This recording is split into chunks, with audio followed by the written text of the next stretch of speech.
మంగళ ఆయన కటింగ్ ఎవరికి చేస్తాడు? జుట్టు పెరిగిన వాళ్ళక. ఎవరు కటింగ్ చేస్తాడంటే షాప్కి వెళ్ళి కూర్చుంటారే వాళ్ళ కటింగ్ చేస్తాడు. వింటారా? మీరు కూడా, మనం అందరం కూడా ఆదివారం మందిరం అనే మంగళ షాప్కి వస్తున్నాం. వాళ్ళ చేతిలో ఆ కత్తెర ఉంటది, ఈ మంగళోళ్ళ చేతిలో ఈ కత్తెర ఉంటది. అద్భుతం చెప్పమంటారో? ఇది కూడా కత్తెరే. కత్తెర అంటే నథింగ్ బట్ రెండు కత్తుల కలయిక. ఇది కూడా రెండు కత్తుల కలయిక. ఒక కత్తి పాత నిబంధన, రెండవ కత్తి కొత్త నిబంధన. ఈ వాక్యపు కత్తెరలో పెట్టి దేవుడు మనల్ని కత్తిరిస్తూ ఉంటాడంతే. కోపంతో కాదు, నిన్ను పెండ్లి కుమార్తెగా అలంకరించడానికి. నిన్నేదో టార్గెట్ గా పెట్టుకొని కాదు, ఎలాగైనా యేసయ్య ఎదుట నిన్ను నిలవబెట్టాలి.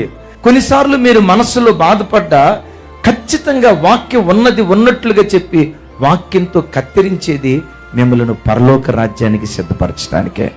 యేసయ్యకి మహిమ కలుగును గాక.